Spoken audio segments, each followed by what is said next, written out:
Hi friends, good morning. आप लोग कैसे हैं? मैं तो ठीक हूँ। आप लोग बताइए कैसे हैं? मुझे आशा है कि आप लोग भी ठीक होंगे। क्या और ठीक रहना भी चाहिए। तो हम लोग फिर साथ जो है ऑनलाइन क्लास में जुड़े हैं। आज का क्लास है बायोलॉजी, है ना। बायो का क्लास है, चैप्टर 2 में है करना श्वसन। श्वसन का एक टॉपिक इसे पढ़ाया जा चुका है ना। कि श्वसन कैसे होती है, हमारे शरीर में श्वसन की क्रिया किस प्रकार से संपन्न होती है ना। बताया गया था पिछला कि हमारे शरीर में श्वसन की दो परिस्थिति होती है, वायवीय और अवायवीय श्वसन, है ना। एक ऑक्सीजन की उपस्थिति में होती है और एक ऑक्सीजन की अनुपस्थिति में होती है, बताया गया था। आज आगे टॉपिक हम डिस्कस करेंगे। उस दिन देखे थे कि जंतुओं में कैसा होता है, तो आज पौधों में श्वसन के बारे में जानेंगे। आज का टॉपिक है पौधों में श्वसन। अनेक बड़े बड़े जीवों में जो श्वसन होती है उसके अतिरिक्त पेड़ पौधों में श्वसन की क्रिया होती है। ठीक है, तो पेड़ पौधों में श्वसन की क्रिया होती है तो जानेंगे कि पेड़ पौधा में वही जानते हैं। कह रहा है पौधों में श्वसन गैसों का आदान प्रदान। कह रहा है पौधों में श्वसन गैसों का आदान प्रदान शरीर की सतह द्वारा विसरण क्रिया से होती है। इसके लिए ऑक्सीजन युक्त वायुमंडल से पत्तियों की रंध्रों या पुराने वृक्षों के तनों की कड़ी त्वचा पर स्थित वातरंध्रों एवं अंतरकोशिकीय स्थानों द्वारा पौधों में प्रवेश कर जाती है। पौधों की जड़ें मिट्टी के कणों के बीच स्थानों में स्थित हवा से ऑक्सीजन ग्रहण करती है और जड़ों से निकले मूल रोम जो एपिडर्मल कोशिकाओं से विकसित होती है मिट्टी के कणों के बीच फैली रहती है। इन्हीं मूल रोमों से जड़ ऑक्सीजन ग्रहण करते हैं तथा कार्बन डाइऑक्साइड बाहर भी छोड़ देते हैं। पुरानी जड़ों में ऐसे मूल रोम नहीं होते। ऐसे जड़ों में तने की कड़ी त्वचा की तरह वातरंध्र पाए जाते हैं। यदि वातरंध्रों के माध्यम से श्वसन गैसों का आदान प्रदान करता है। इसी कारण से पौधों की जड़ों में लंबे समय तक जल जमाव होने से पौधा मर जाता है। कह रहा है कि कोई भी पौधा के, है ना, पौधों की जड़ों में लंबे समय तक अगर जल का जमाव रहते हैं तो पौधा मर जाता है। क्योंकि कहा जाता है पौधे में पानी दीजिए लेकिन समय समय पर, हर एक बार देने के बाद कुछ समय का अंतराल होना चाहिए ताकि वो पानी धीरे धीरे सूखे, है ना, वो यूज करे। और लगातार उसको पानी में डुबा कर रखिएगा तो वो जो है पौधा खराब हो जाता है। जलीय पौधे भी मिश्रण क्रिया द्वारा जल से ऑक्सीजन ग्रहण करते हैं एवं श्वसन क्रिया के पश्चात CO2 गैस मुक्त करते हैं। इस प्रकार पौधों में गैसों के विनिमय की क्रिया विधि बहुत सरल है।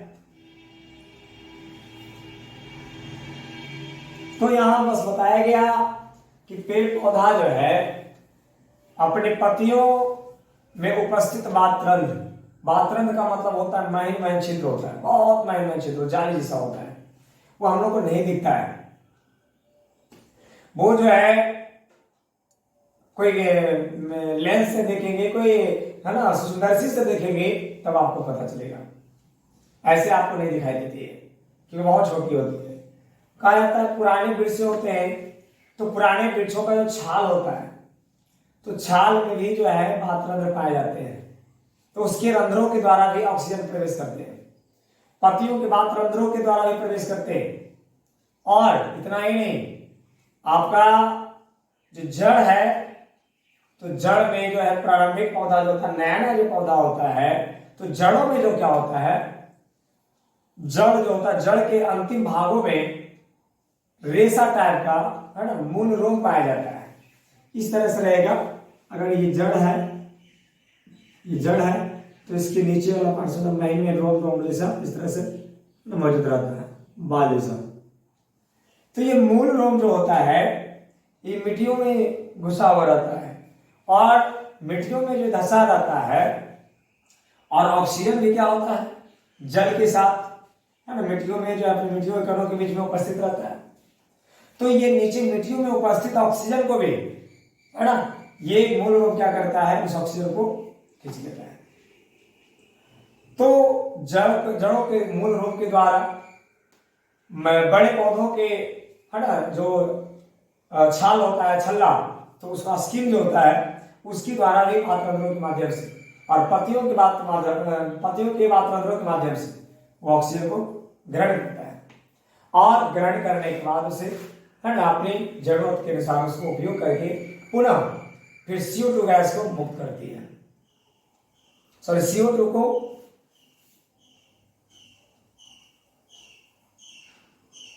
करा है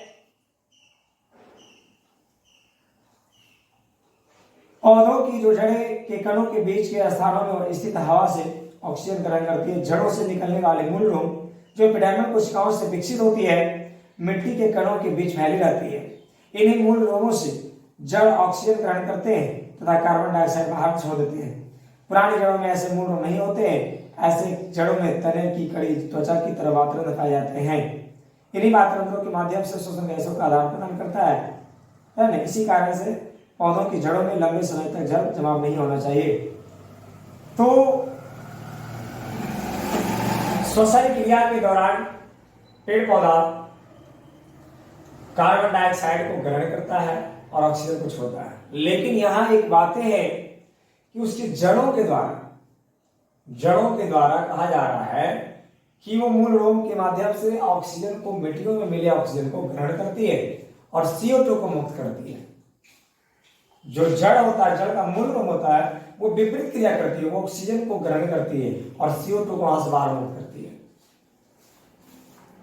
लेकिन श्वसन क्रिया के दौरान, है ना, पत्तियों के वातरंध्र के माध्यम से उसका CO2 गैस प्रवेश करती है और, है ना, वापस जो है ऑक्सीजन गैस बाहर निकलती है। पौधों के प्रत्येक भाग, जड़, तना तथा पत्तियों में अलग अलग श्वसन होता है। जंतुओं की तरह पौधों में श्वसन गैसों का परिवहन नहीं होता है। जंतुओं की तरह पौधों में श्वसन गैसों का परिवहन नहीं होता है। मतलब ये कि इसका जो है CO2 जो प्रवेश करता है, तो पत्तियों के वातरंध्र में जाने के बाद उसे पूरे बॉडी में प्रवेश करने की आवश्यकता है, कई अंग से गुजरना नहीं पड़ता है, इसलिए परिवहन नहीं होता है। पौधों में जंतुओं की अपेक्षा श्वसन की गति धीमी होती है। पौधों में जंतुओं की अपेक्षा श्वसन की गति धीमी होती है। माने मानव में या बड़े जीव की प्राणी में श्वसन क्रिया जो होता है बहुत तेज रफ्तार से होती है, क्योंकि बड़ा जीव है, उसे ऑक्सीजन की ज्यादा आवश्यकता होती है, ऊर्जा की ज्यादा आवश्यकता होती है, इसलिए उसका जो गति है विशेष होती है। और पेड़ पौधा में या स्थायी पौधा है, उसे ज्यादा एनर्जी की जरूरत नहीं होती है, वो जो है कम से कम ऊर्जा में भी अपना जो है ना क्रियाकलाप कर लेती है। इस कारण से उसमें कम ऊर्जा की आवश्यकता होने के कारण उसमें श्वसन की गति भी कम होती है। करा है जंतुओं में गैसों का आदान प्रदान कैसे होता है।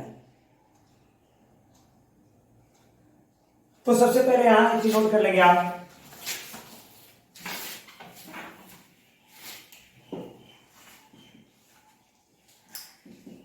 पौधों में श्वसन क्रिया, पौधों में श्वसन क्रिया पत्तियों तथा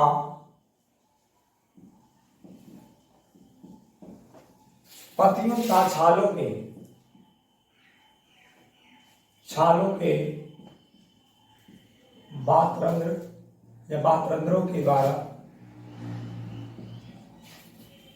पौधों में श्वसन क्रिया पत्तियों तथा छालों के वातरंध्रों के द्वारा गैसों का आदान प्रदान करता है, गैसों का आदान प्रदान करता है।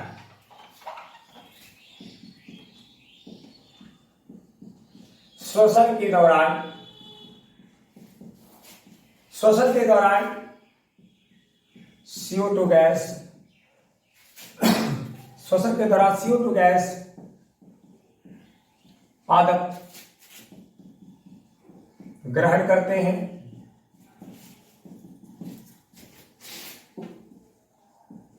तथा ऑक्सीजन को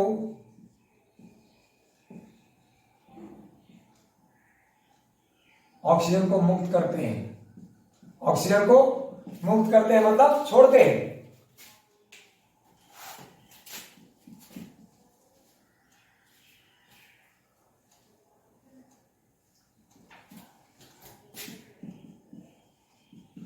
पौधों में जंतुओं की अपेक्षा क्या है, पौधों में जंतुओं की अपेक्षा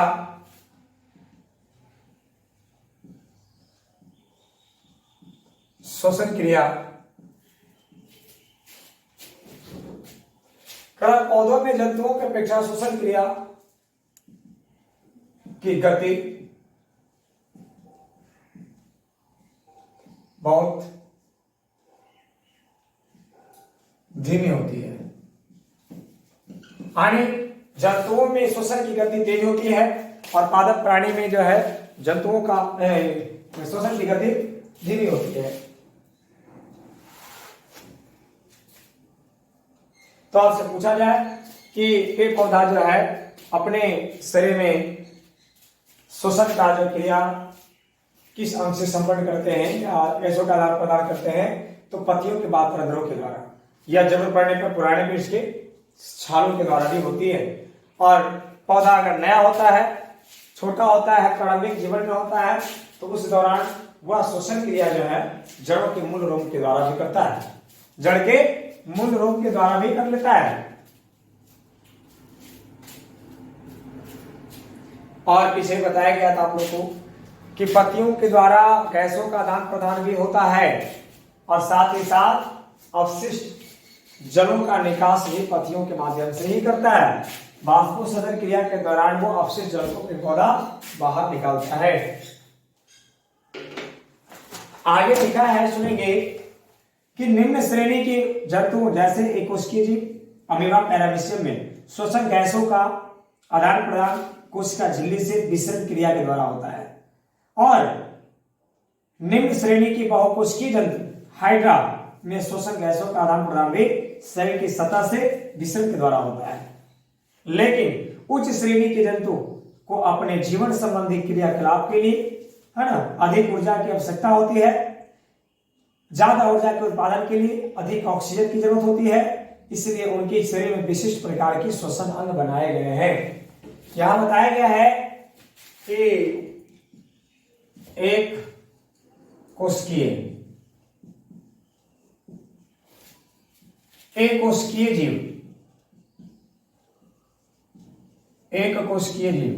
अमीबा पैरामीशियम आदि है ना, एक कोशिकीय जीव अमीबा पैरामीशियम आदि तथा बहुकोशिकीय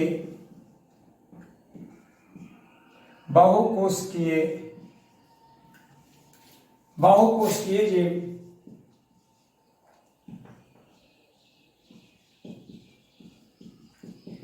हाइड्रा जैसे जीव एक कोशिकीय जीव अमीबा पैरामीशियम है जैसे और भी हो सकते हैं, और बहुकोशिकीय जैसे हाइड्रा होती है उसके अलावा और भी हो सकता है। तो हाइड्रा जैसे जीव श्वसन क्रिया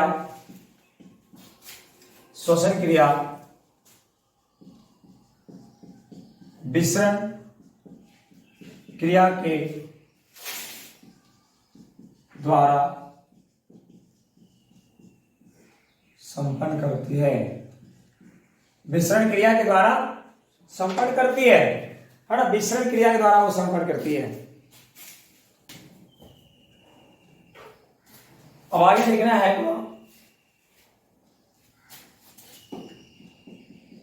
करा है उच्च वर्गीय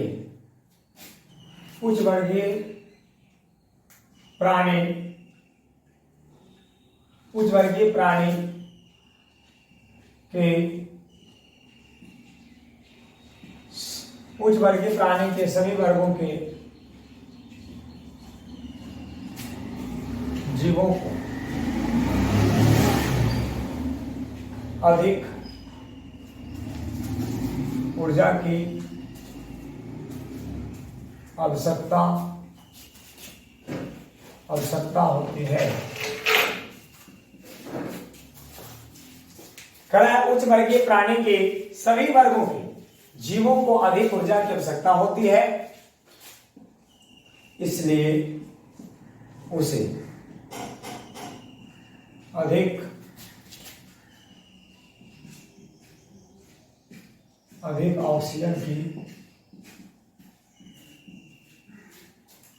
ऑक्सीजन की जरूरत होती है। उच्च वर्गीय प्राणी के सभी वर्गों के जीवों को अधिक ऊर्जा की आवश्यकता होती है, इससे आवश्यकता होती है अधिक ऊर्जा की आवश्यकता होती है, उसे अधिक ऑक्सीजन की जरूरत होती है। इसलिए उसे अधिक ऑक्सीजन की जरूरत होती है।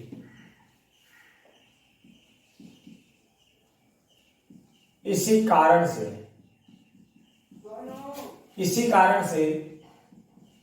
उसमें श्वसन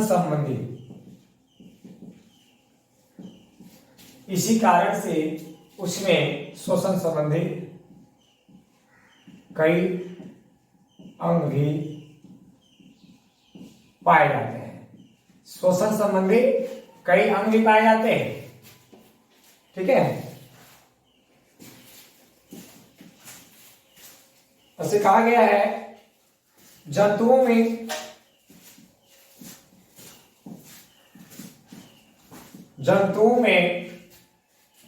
सामान्यतः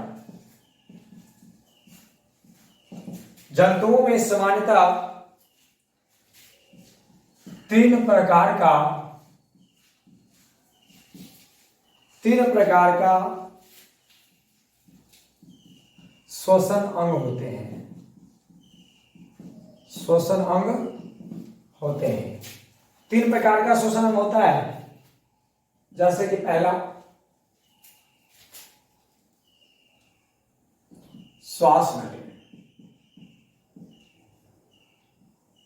श्वास नली को ही दूसरा नाम है ट्रैकिया।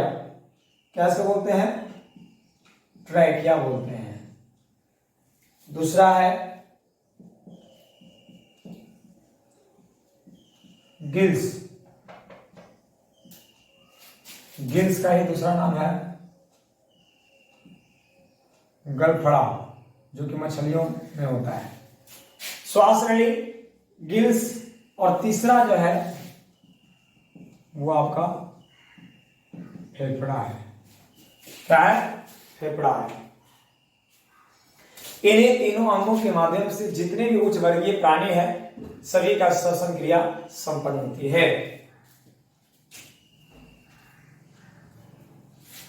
तो आइए इसके बारे में बारी बारी समझाएंगे, क्या है ट्रेकिया, क्या है गिल्स।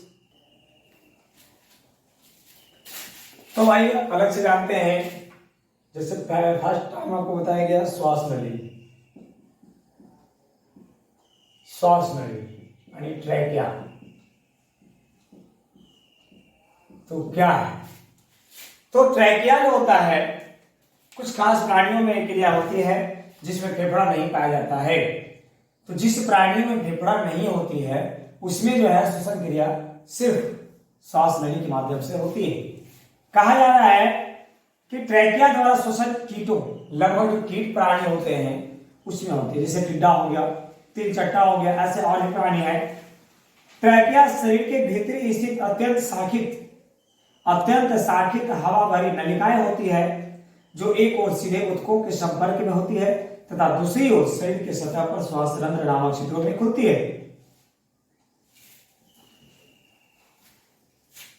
करा है कीटों में ट्रैकिया के द्वारा श्वसन में गैसों का आदान प्रदान रक्त या रुधिर के माध्यम से नहीं होता है।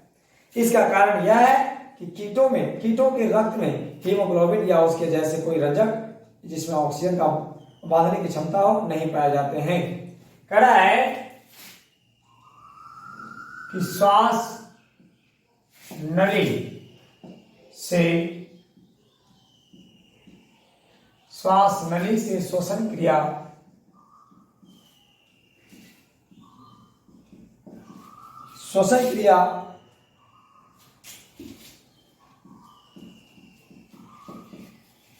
श्वास नली से श्वसन क्रिया कीटों में होती है,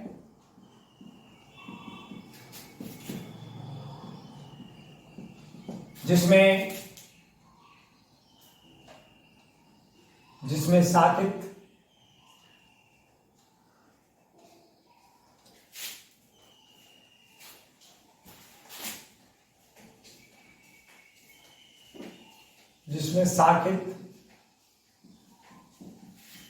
रूप में एक नली पाई जाती है। नली पाई जाती है जो अंदर ऊतकों से जुड़ी होती है तथा दूसरे ओर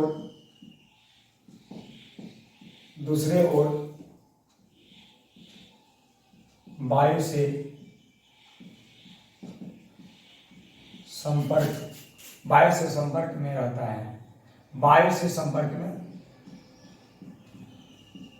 रहता है।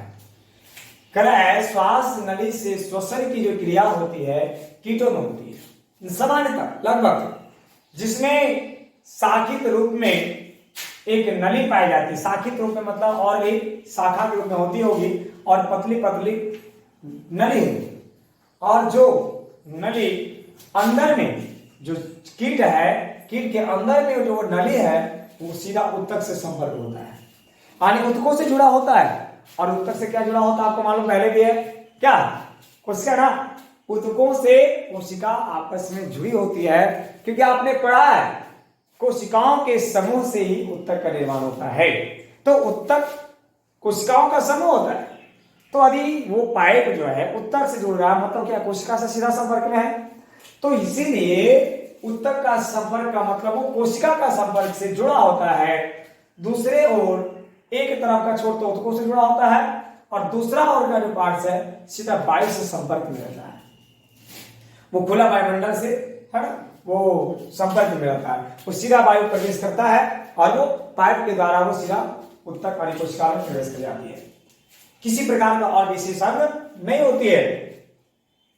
कहना है कि कीटों में ट्रैकिया द्वारा श्वसन में गैसों का आदान प्रदान रक्त या रुधिर के द्वारा नहीं होता है। उच्च वर्गीय प्राणी में या मानव में श्वसन जब होती है, श्वसन के द्वारा जब ऑक्सीजन का जो परिवहन होती है तो ऑक्सीजन मानव के रक्त के माध्यम से वो आगे बढ़ता है या रक्त के माध्यम से होकर जाता है, लेकिन कीटों में ऐसा नहीं होती है।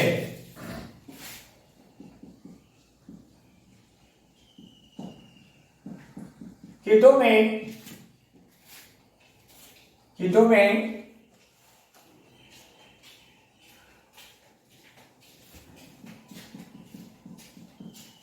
गैसों का आदान प्रदान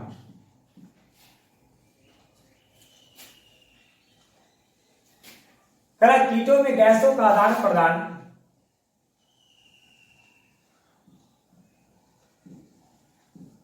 रुधिर के माध्यम से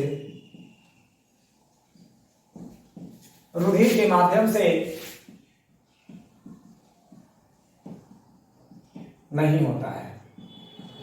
रुधिर के माध्यम से नहीं होता है क्योंकि उसमें हीमोग्लोबिन नामक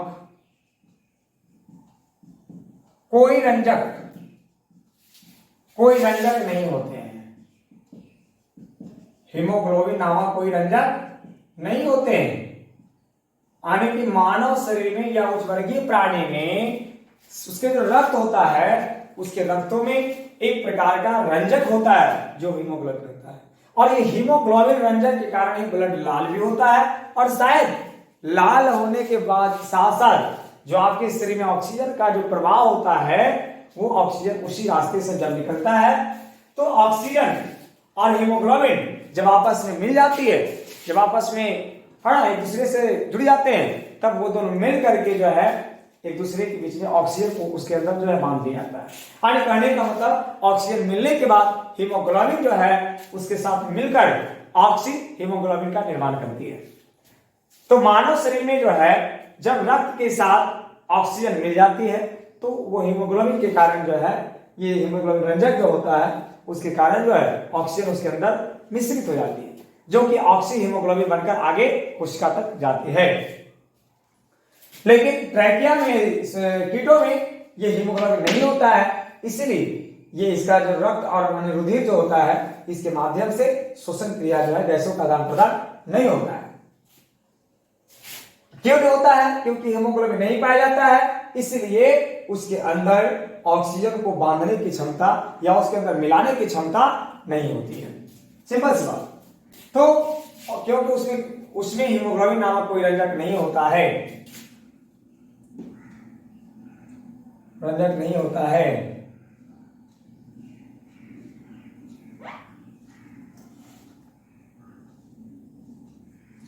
तो ये है श्वास नली। और जिन जीवों में फेफड़ा नहीं पाए जाते हैं उसमें सीधा श्वास नली से ही जो है श्वसन क्रिया संपन्न हो जाते हैं। ये तो पहला। दूसरा एक बताया गया गिल्स। क्या बताया गया था? गलफड़ा। गलफड़ा गिल्स विशेष प्रकार के श्वसन अंग है जो जल में घुलित ऑक्सीजन का उपयोग श्वसन के लिए करते हैं। श्वसन के लिए गिल्स का होना मछलियों के लिए विशेष लक्षण है। खड़ा हुआ गिल्स, गिल्स के द्वारा श्वसन क्रिया, गिल्स के द्वारा श्वसन क्रिया, गिल्स के द्वारा श्वसन क्रिया मछलियों में विशेष रूप से होते हैं। गिल्स के द्वारा श्वसन क्रिया जो होती है मछलियों में ही विशेष रूप से होती है,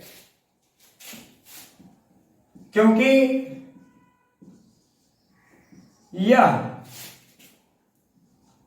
यह खुला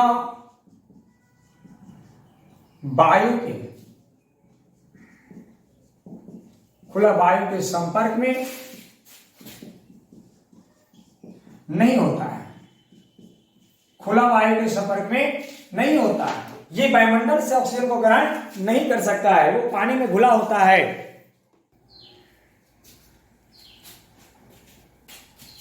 तो यहां पे देखिए कि क्योंकि यह जो खुला हुआ वायु के संपर्क में नहीं होता है, जिसके कारण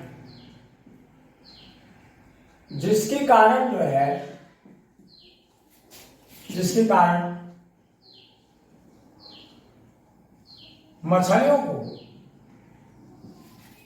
कारण मछलियों को जल में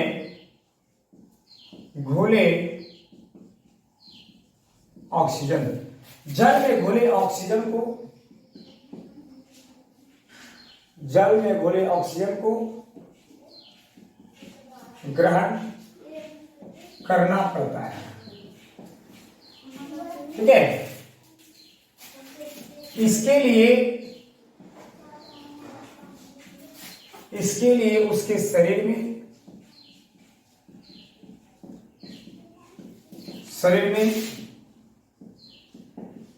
विशेष संरचना होती है, यानी कि मछलियों में जो है फेफड़ा नहीं होता है तो उसमें थोड़ा गिल्स पाए जाते हैं, लेकिन गिल्स जो होता है वो जलीय जीवों के लिए, खासकर मछलियों के लिए जो है क्रिया करती है क्योंकि उसमें खुला वायु के संपर्क में नहीं रहने के कारण वायुमंडल से सीधा ऑक्सीजन ग्रहण नहीं कर पाता है, तो ऐसे परिस्थिति में जल में घुला हुआ ऑक्सीजन को जो है ग्रहण करती है गिल्स के द्वारा। तो कहते हैं गिल्स, मछलियों में गिल्स होते हैं, गलफड़ा होते हैं, और गिल्स के जो अंदर होते हैं, पहले नंबर तो गिल्स जो है मछलियों के दोनों साइड में होते हैं। ये मछली एक साइड भी और एक साइड, यानी दोनों साइड वो गिल्स होते, गलफड़ा होते हैं। उसे जरूरत पड़ने पर खोल सकते हैं, वह सट सकता, पानी को फैलने से रोकने टाइप का होता है। और कहना इसमें प्रत्येक समूह में कई गिल्स आगे पीछे की ओर श्रृंखलाबद्ध तरीके से व्यवस्थित होते हैं। हर गिल एक चपटी थैली में स्थित होता है जिसे गिल कोष्ठ कहते हैं। गिल कोष्ठ एक और आहार नाल की ग्रसनी या फैरिंक्स में खुलता है तथा दूसरी ओर शरीर के बाहर खुलता है। प्रत्येक गिल कोष्ठ में कई गिल पट्टिकाएं होती है। प्रत्येक गिल कोष्ठ में गिलों की कई पट्टिकाएं होती है, जिसको मोटा मोटी भाषा में हम लोग कैरी कहते हैं। क्या कहते हैं? कैरी कहते हैं। जो कि देखिएगा गलफड़ा को ऐसे हटाइएगा तो लाल कलर का जो धारी धारी सा दिखेगा आपको, ठीक है, वही आपका गिल पट्टिका है। तो याद रखिएगा यहाँ पे मछलियों में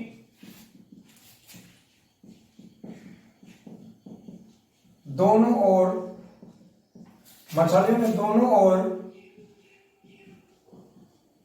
गिल्स पाए जाते हैं, जो एक प्रकार का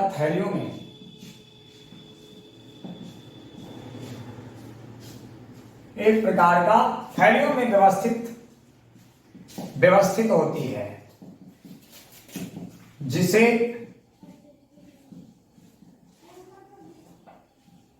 जिसे गिल कोष्ठ कहा जाता है। गिल कोष्ठ कहा जाता है।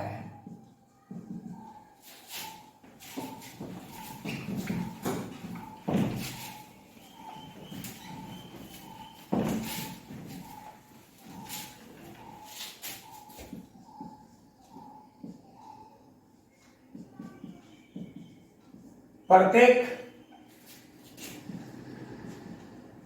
गिल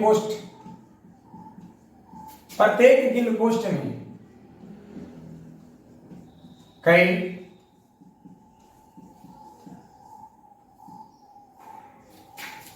गिल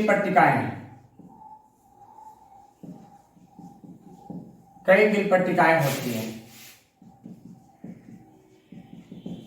है ना। गिल पट्टिका को ही कैरी कहा जाता है, याद रखिएगा। आप लोग मछली तो देखते ही हैं। और इसमें जो श्वसन क्रिया होती है, इसका जो गिल्स होता है, गिल्स की जो सीधा जो वायु यहां से प्रवेश करती है, जो ऑक्सीजन ग्रहण करती है, वहां से इसके जो शरीर होते हैं उसमें कहा जा रहा है कि सीधा अंदर की ओर जो है लैरिक्स, यानी कि आहार नाल के लैरिक्स फैरिंक्स में पहुंच जाता है। जहां जल की धारा में स्थित भोजन तो फैरिंक्स से रसनली में चला जाता है, परंतु जल गिल कोष्ठ में तथा फिर शरीर के बाहर चला जाता है। यह प्रकार का गिल्स लगातार जल के संपर्क में रहता है, जिससे जल में घुले ऑक्सीजन गिल्स के रक्त वाहिनियों में स्थित रक्त में चला जाता है तथा रक्त का कार्बन डाइऑक्साइड जल में चला जाता है। इस प्रकार श्वसन गैसों का आदान प्रदान रक्त और जल के बीच विसरण के द्वारा होते रहता है।